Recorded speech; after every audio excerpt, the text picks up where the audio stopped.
So, as we failed to fix the water pump this weekend, which means we can't drive it, the good thing is we got a set of Glohh, I think that's how you pronounce it, rear lights. This is actually the GL-2x set, so that means they're just darkened. Inside the box we have a set of instructions and 6 lights, all for the rear. What I'm going to do is swap them out now for the lights that are on the car.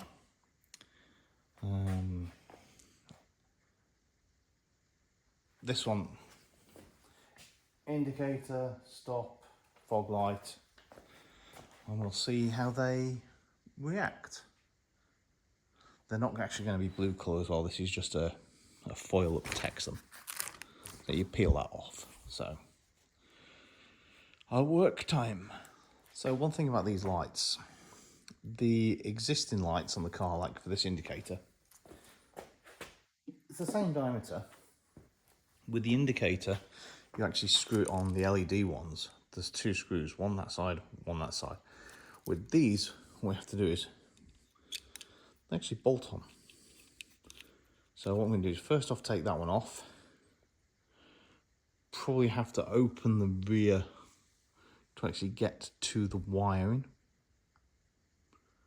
so that I can actually plug this new unit in, all with the factory wiring harness. And then this fly lead actually connects to ones at the bottom, so we get double indicators. So first off, screwdriver to remove the existing one. I'll move you a bit closer, just so you can see my expert screwdriver skills. And these are actually the world's longest screws, I think, to hold in an indicator, from memory. This is just so if somebody tries to nick them, they get bored. Look at the size of that. I mean, is it really needed? I don't think so.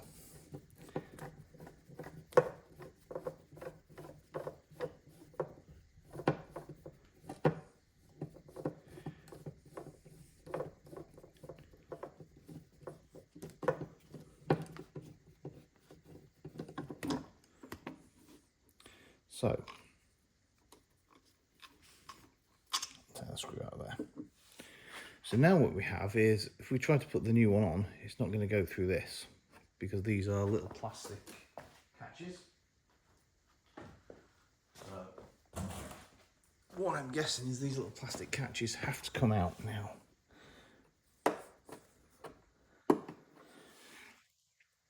That was very easy. I was thinking I was going to need a screwdriver. This one's actually been glued in by the failed things.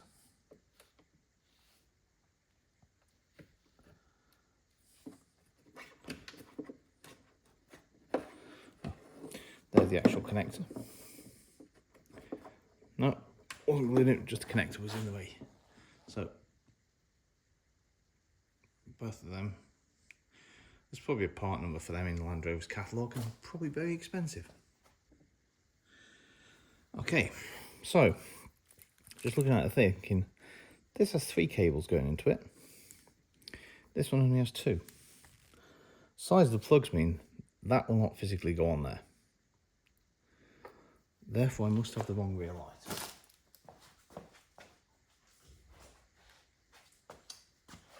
Looking at the other rear light though, there's only one small plug on that. I think I need instructions time.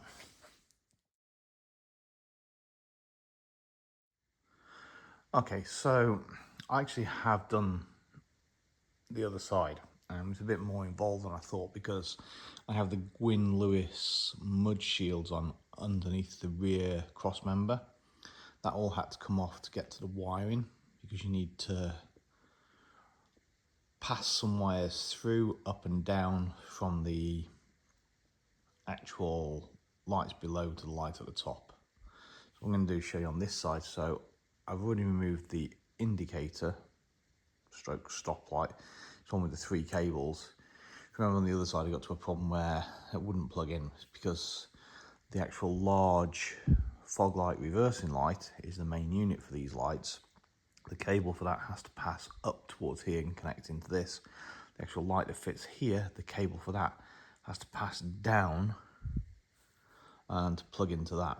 I also have wired in the cross wire, which is just here by the exhaust.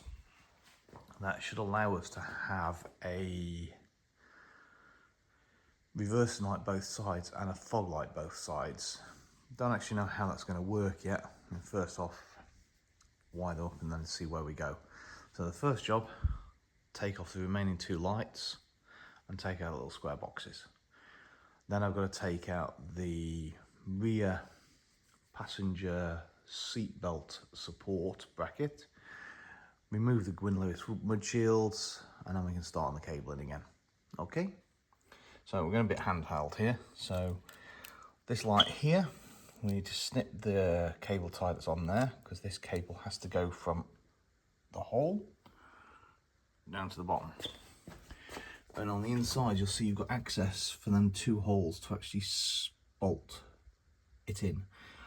And then this is the cable grommet, where the indicator and the plug are going to go down, but then coming up, you will actually receive the 3-prong plug from the brake light. 3-prong plug. It's easy to say in the morning. The plug from the big round light. Okay. So now we have the top light fixed. I'm going to leave blue tape on for a moment. And if you can see in here, we have the 2 cables that need to go through that grommet. So before I put these through the grommet, what I'm going to do is remove the seatbelt mount, which I've started here. It's not ball thing kind of goes in that one. Seatbelt goes in the front one, the hook. This plate comes out from underneath with 2 13mm, and then you've got a torque screw on this side and a 15mm nut behind it. Once I've got rid of that, take the mud shields down, and then I can remove this plinth, which is no longer needed with these lights. So, indicator on, tied down. This is the small light, this is the larger light. Now the larger light is normally either a fog or a reverse light. And if you look on the back of the actual wiring of the largest one, you have 2 sockets. One is fog, one is reverse. So depending on if your car's left-hand drive or right-hand drive, they supply you with a dummy end cap to either put on the reversing position or the fog light position. So now, because we are left-hand drive, this side is the fog light, so I need to blank off the reverse.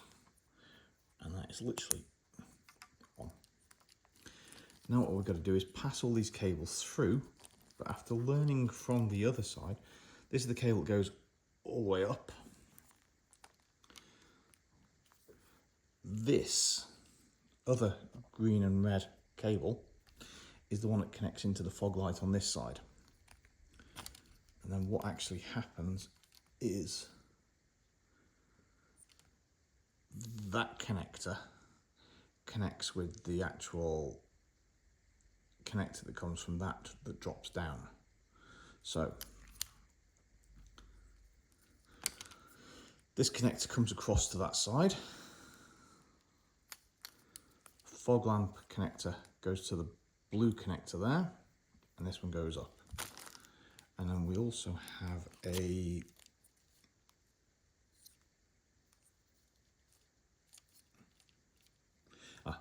it's also the yellow one, also connects up to an indicator light that comes from this one that drops down. And the only one left is there's actually a jointer for this cable, and this is to make the fog lights go across and both brake and reverse lights go across both sides. So let's go and put that in. Make sure with all these that you've got them the right way around.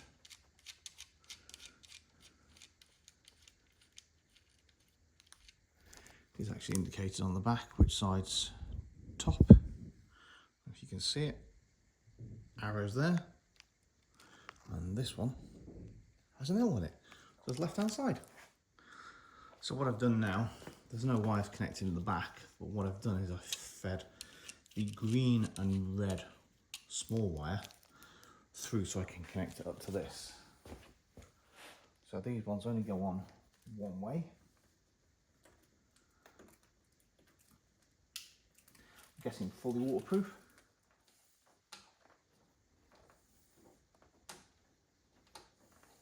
So technically now we have all three lights mounted.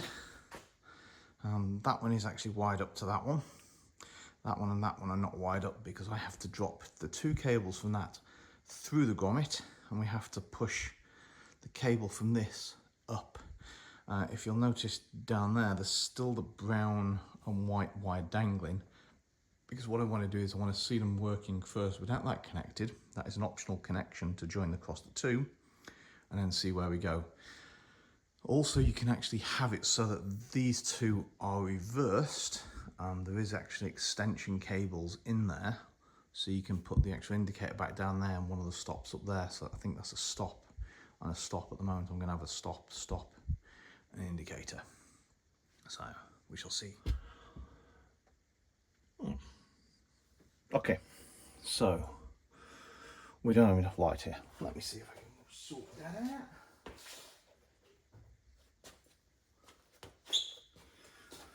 No expense spared, full studio lighting.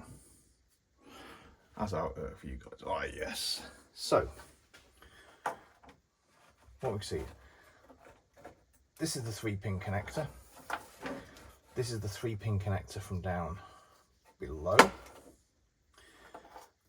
And these are the two connectors that need to go through. So, we have the 3-way connector from below, above and through the top. All I'm going to do is put the two indicator wires back down. The two yellow ones coming from that light going down.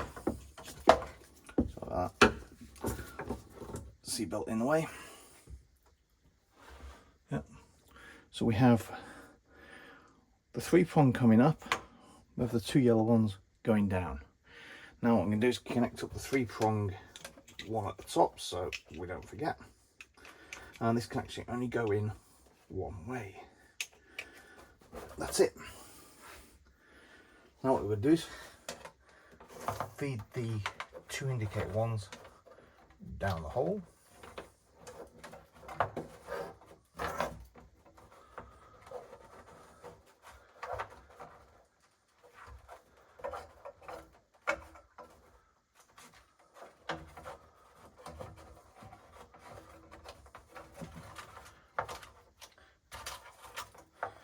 And this grommet can actually go back in place.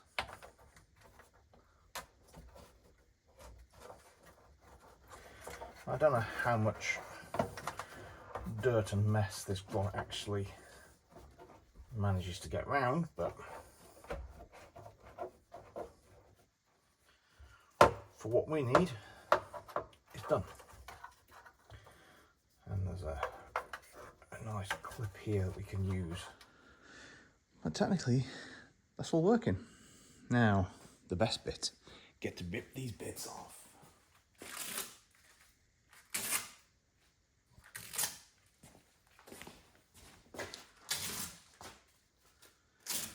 It's like Christmas. So, that's the installation of the Glohh GL-2x on a 2010 Land Rover Defender. Trickiest part was installing the first one to make sure that I understood where the wires go. Second one was pretty easy. These are available to buy on the 30th of May, I think is the launch date, which is coincidentally the same day this video will come out. I'm not getting sponsored for this. I had to pay for these with my own money. That should have been going to something over there, the S52, but I quite like the idea of more lights at the back so that people can see when I'm braking, indicating, because the LED upgrade was a big one. this one's an even bigger one. Cheers guys, thanks for watching. Like, subscribe, do all that kind of crap. I want to thank the 3 subscribers I have so far. I don't know if that's mother, father and brother or something like that, but hey, you know, 3 subscribers, we're on our way. Ciao.